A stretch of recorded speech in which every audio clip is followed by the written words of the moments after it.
कहते हैं तू दगाबाज हो गया,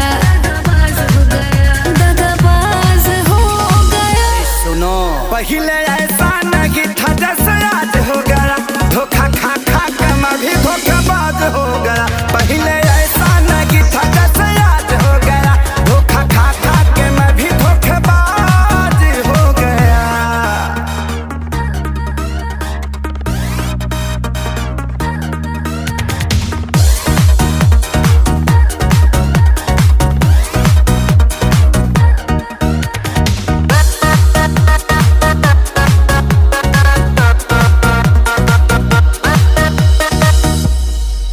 लड़के भी लड़कियों को फंसाते हैं, सब पाते ही वो छोड़ जाते हैं। हम अकेले पाते हैं क्या?